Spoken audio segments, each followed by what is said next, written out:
Hi guys, welcome to Infovatika. आज से हम पॉलिटी एमसीक्यूज़ की न्यू सीरीज स्टार्ट कर रहे हैं, जिसमें हम पूरी पॉलिटी चैप्टर वाइज कवर करेंगे थ्रू एमसीक्यूज़। पॉलिटी एक बहुत ही इंपॉर्टेंट सब्जेक्ट है हर कॉम्पिटिटिव एग्जाम के लिए, साथ ही साथ बहुत स्कोरिंग सब्जेक्ट भी है। अगर हम इसको अच्छे से कवर कर लेते हैं तो कोई भी क्वेश्चन गलत नहीं होगा। ओके, तो आज हम डिस्कस करेंगे पॉलिटी का first chapter, historical background of constitution. ये चैप्टर फैक्ट बेस्ड है, बट हम लोग बहुत ही इंटरेस्टिंग तरीके से इसको डिस्कस करेंगे। एमसीक्यू सॉल्व करने से हमारा पूरा चैप्टर भी रिवाइज हो जाएगा। ओके, तो इस वीडियो की पीडीएफ के लिए और स्टडी मटेरियल के लिए आप हमारे टेलीग्राम चैनल इन्फोवाटिका के साथ जुड़ सकते हैं। So let's start. First question is the local governments were authorised to impose taxes on people through. Options are charter act of 1793, charter act of 1853, charter act of 1813, charter act of 1833। Okay, right answer is charter act of 1813। 1833 के act से दो point हैं, इसमें दो चीज़ें हुई हैं 33 में। फर्स्ट इज़ कि William Bentinck first governor general बनता है इंडिया का। Okay, first governor general of India William Bentinck. And second point is centralisation का पीक आता है। सेंट्रलाइजेशन का पीक आता है 1833 में। ओके, 1853 में दो पॉइंट्स हैं, इसमें भी क्या है, सिविल सर्विस ओपन हो गया था इंडियंस के लिए। सिविल सर्विसेज ओपन हो गया था इंडियंस के लिए। In second point is legislative और executive function first time separate हुए थे। ओके, तो जो लेजिस्लेटिव काउंसिल थी वो मिनी पार्लियामेंट की तरह काम कर रही थी, और उस काउंसिल में 6 न्यू मेंबर ऐड किए गए थे। राइट, तो दो एक्ट में दो पॉइंट हैं जो याद रखने हैं, इंपॉर्टेंट हैं। चार्टर एक्ट ऑफ 1833 में William Bentinck first governor general बनता है इंडिया का, एंड सेंट्रलाइजेशन का पीक आता है। ओके, 1853 में सिविल सर्विस ओपन हो गया था इंडियंस के लिए, और लेजिस्लेटिव और executive function first time separate हुए थे। जो लेजिस्लेटिव काउंसिल है वो मिनी पार्लियामेंट की तरह काम कर रही थी, और उसमें 6 न्यू मेंबर ऐड किए गए थे। Okay, so next question is consider the following statements. First statement है the system of double government was abolished by government of India act of 1858. Second statement is the process of decentralization was initiated by Indian Councils Act of 1861. Which of the following is not incorrect? इसमें पूछा गया है कि not incorrect. हमको questions में ये बहुत ध्यान रखना है कि किस क्वेश्चन में क्या पूछा गया है, incorrect, not incorrect, correct, because इसमें बहुत कन्फ्यूज़न होता है और कभी कभी हमारे क्वेश्चंस भी गलत हो जाते हैं। ओके, तो नॉट इनकरेक्ट पूछा गया मतलब इसमें करेक्ट पूछा गया है, तो right answer is both of them. दोनों स्टेटमेंट हमारे सही हैं। ओके, अभी हमने डिस्कस किया लास्ट क्वेश्चन में कि सेंट्रलाइजेशन का पीक आता है 1833 में और डिसेंट्रलाइजेशन आता है 1861 में। ओके, जो गवर्नमेंट इंडिया एक्ट है, गवर्नमेंट ऑफ इंडिया एक्ट, वो एबॉलिश हुआ है 1858 में। इसको हम गुड गवर्नमेंट एक्ट भी कहते हैं, गुड गवर्नमेंट एक्ट। राइट, 1850 के एक्ट को गुड गवर्नमेंट एक्ट भी कहा जाता है। सेंट्रलाइजेशन 1833 में आता है, डिसेंट्रलाइजेशन 1861 में, तो दोनों पॉइंट याद रखने हैं। Next question is legislative council for Punjab was establish in. कब इस्टेब्लिश हुई थी? 1897, 1886, 1862, 1892। Right answer is 1897. Okay, next question is the companies territories were called British positions in India for the first time in. First option is act of 1786, पिट्स India act, government of India act of 1858, charter act of 1813। Okay, right answer is पिट्स India act. पिट्स India act आया है 1784 में। Right, पिट्स India act आया 1784 में। Okay, next question is who was known as the father of communal electorate? Options are first Lord William, Lord Morley, Lord Minto, none of them. Right answer is Lord Minto. Okay, communal electorate आया 1909 में। Okay, इसमें मुस्लिम को separate electorate दिया गया था, Muslims को separate electorate दिया गया था। ठीक है, जो एक्ट है 1919 का, 1919 के एक्ट से सेपरेट इलेक्टोरेट बढ़ाया गया था, जिसमें किस किस को बढ़ा के दिया गया? सिख को, क्रिश्चियंस को, एंग्लो इंडियंस को और यूरोपियंस को। राइट, 1909 के एक्ट में मुस्लिम को दिया गया और 1919 के एक्ट से बढ़ा के सिख को दिया गया, क्रिश्चियंस को दिया गया, एंग्लो इंडियंस और यूरोपियंस को दिया गया। राइट, 1919 के एक्ट में एक और चीज़ हुई है, डायरिकी आई है। डायरिकी 1919 के एक्ट से आई है, प्रोविंसेस में इंट्रोड्यूस हुई है डायरिकी, 2 लिस्ट में, ट्रांसफर्ड लिस्ट और रिजर्व लिस्ट। ओके, और 1919 के एक्ट में ही पहली बार डायरेक्ट इलेक्शंस हुए थे और इसी एक्ट में फर्स्ट टाइम बाइकम्युनलिज्म इंट्रोड्यूस हुआ था। ओके, बाइकम्युनलिज्म इंट्रोड्यूस हुआ था। तो इस क्वेश्चन के थ्रू हमारा पूरा 1919 का एक्ट डिस्कस हो गया। Okay, next question is the provincial subject were divided into 2 parts, reserved and transferred list by. Options are A option is government of India act of 1919, government of India act of 1858, government of India act of 1935, none of the above. Right answer is A 1919। अभी हमने last question में discuss किया कि 1990 में डायरिकी आई थी, जिसमें provinces में इसमें 2 सब्जेक्ट थे, reserve list and transfer list. Okay, next question is the power of discussing the budget was given to legislative councils by. Options are government of India act of 1858, Indian councils act of 1892, Morley Minto reforms, Pitts India act. Right answer is Indian council act of 1992। Okay, next question is government of India act of 1990 came into force in. कब force में आया 1919 का act? तो ये right answer is 1921। Announce हुआ 1917 में, आया 1919 में और इंट्रोड्यूस हुआ, फोर्स में आया 1921 में। तो ये तीनों डेट याद रखनी है। 1917 में अनाउंस हुआ, 1919 में आया और इन फोर्स में आया 1921 में। Right, okay, next question is in the context of Indian history the principle of diarchy refers to. ये IAS 2017 का क्वेश्चन है। Options are a division of the central legislature into 2 houses, introduction of double government that is central and state governments, having 2 sets of rulers, one in London and another in Delhi, division of the subjects delegated to the provinces into 2 categories. Okay, right answer is division of the subjects delegated to the provinces into 2 categories.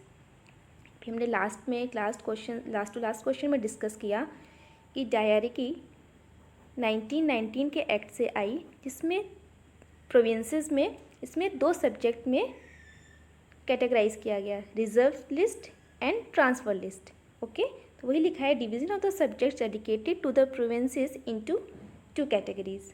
Right, okay, next question is the Montagu Chelmsford proposal were related to. ये IAS 2016 का question है। Options are social reforms, educational reforms, reforms in police administrations, constitutional reforms.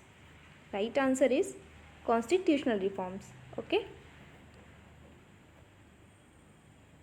Next question is the first governor general of India was lord Cornwallis, lord Hastings, lord William Bentinck, lord Minto.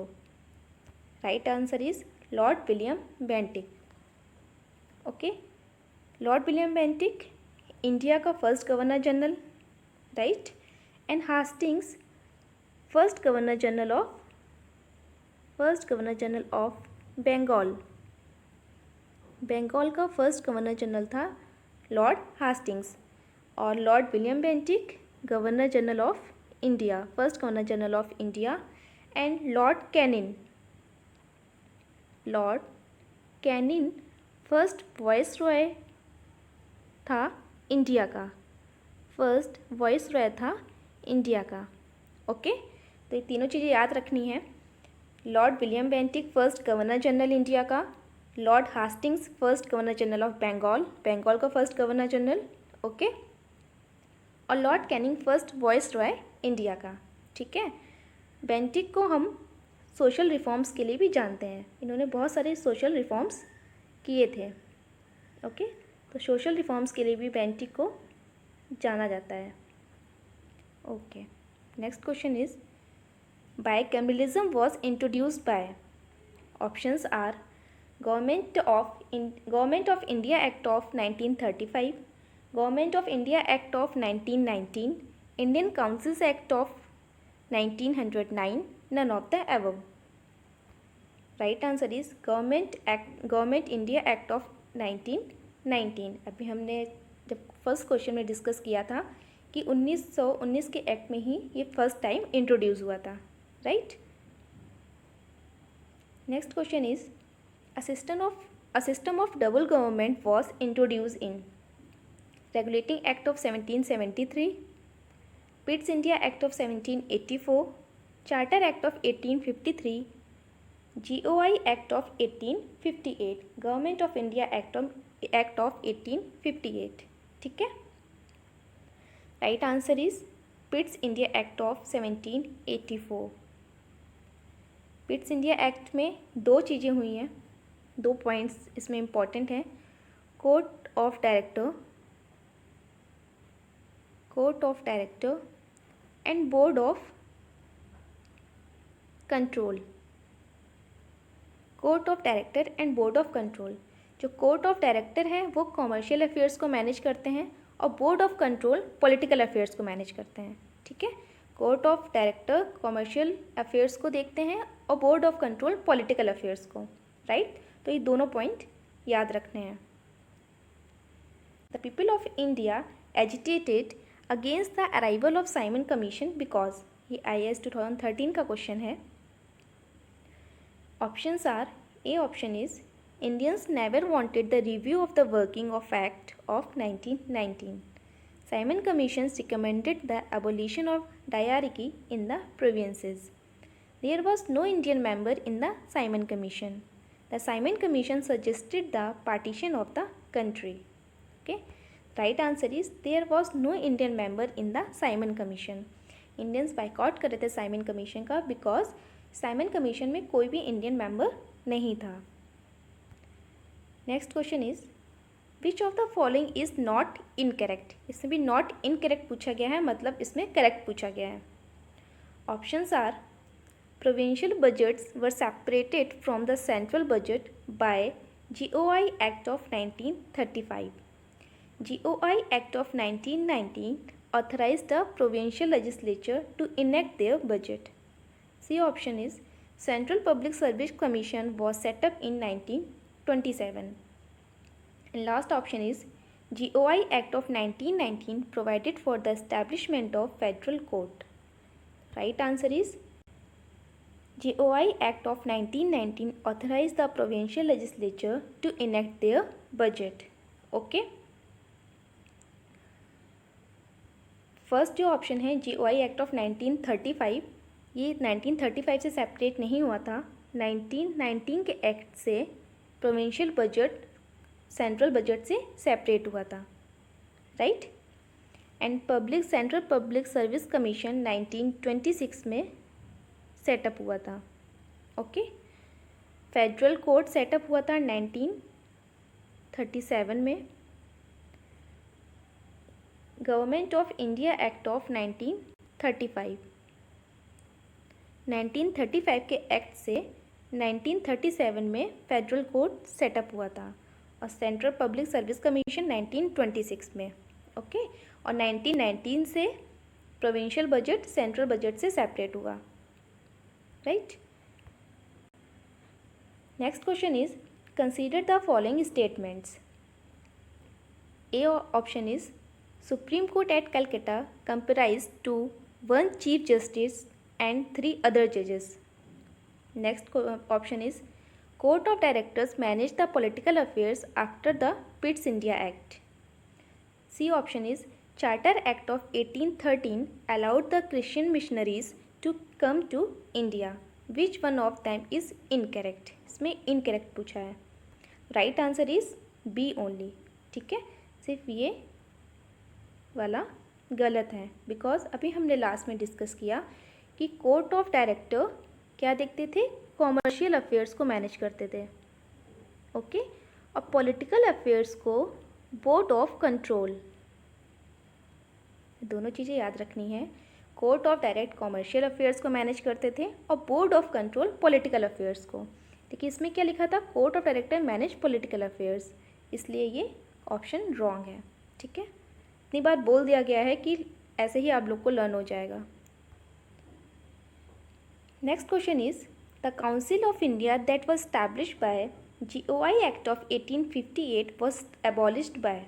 Options are Indian Independence Act of 1947, GOI Act of 1919, Government of India Act of 1919, Indian Councils Act of 1909, none of the above. Right answer is none of the above. Okay. Next question is what are the features of the Regulating Act of 1773? Options are it designated Governor of Bengal as Governor General of Bengal. Bombay, Madras and Bengal presidencies were made independent of one another.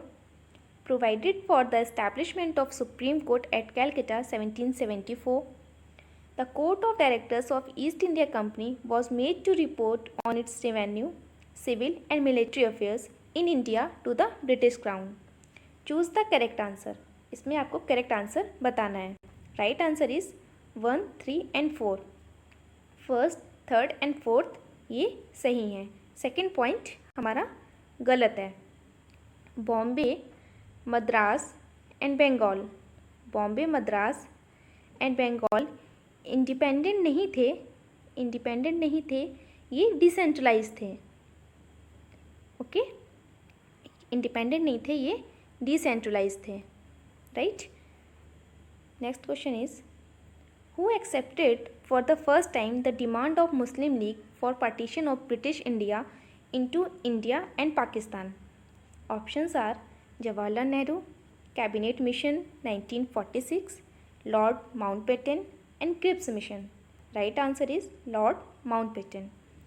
Lord Mountbatten को ही हम Mountbatten plan भी बोलते हैं और इसको 3 June plan भी कहा जाता है। 3 June plan, Mountbatten plan and 3 June plan. ये प्लान 3 जून 1947 में इंट्रोड्यूस हुआ, okay.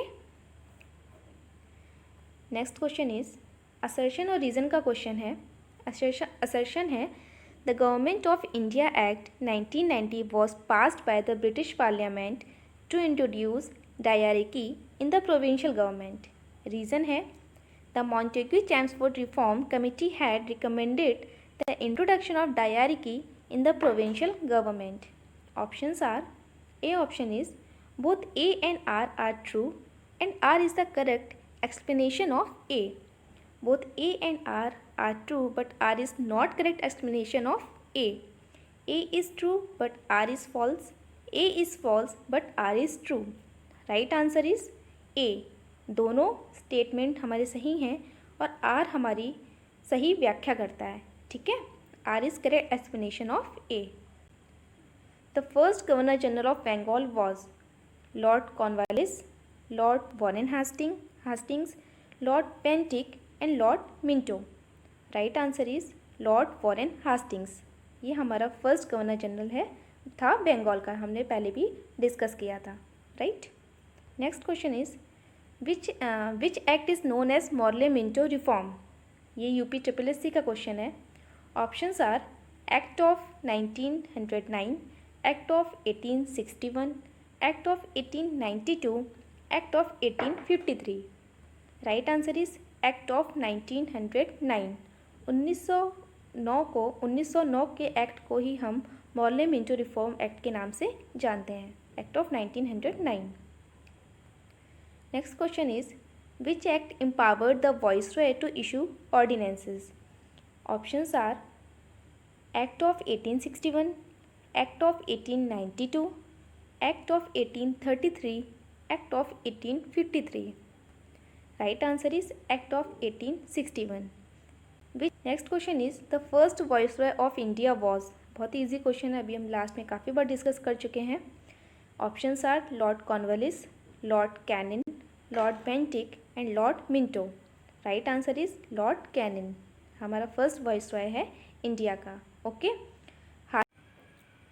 Next question is portfolio system introduce in Indian council act 1861 बाय। Options are Lord Canning, Lord Elgin, sir John Lawrence, Lord Mayo. Right answer is Lord Canning. Okay. Portfolio system Canning के time पे introduce हुआ था 1859 में। Right. तो याद रखना है इंडियन काउंसिल एक्ट 1861 में, लॉर्ड कैनिन द्वारा 1859 में। Okay. So thank you. I hope ये क्वेश्चन सॉल्व करने से, MCQ सॉल्व करने से आपका पूरा चैप्टर रिवाइज हो गया होगा। MCQ सॉल्व करने का एक यही बहुत बड़ा प्रॉफिट है, फ़ायदा है कि इससे हमें पता चल जाता है कि हमारा वो चैप्टर या वो टॉपिक कितना ज़्यादा प्रिपेयर है, हम कहाँ पे गलती कर रहे हैं, जहाँ पे हमारे क्वेश्चन गलत हो रहे हैं वहाँ पे हमें और ज़्यादा वर्कआउट करने की ज़रूरत है। ठीक है। तो कोई भी टॉपिक पढ़ें या कोई भी चैप्टर पढ़ें, उसके क्वेश्चन ज़रूर सॉल्व करें। So thank you. इस वीडियो को लाइक करिए, शेयर करिए और इस चैनल को सब्सक्राइब करिए और बेल आइकन को ज़रूर दबाइए ताकि हमारी जो भी आगे की वीडियोज़ हैं, इस सीरीज़ के आगे की वीडियोज़ आने वाली हैं, उसकी नोटिफिकेशन आपको मिलती रहे। Thank you.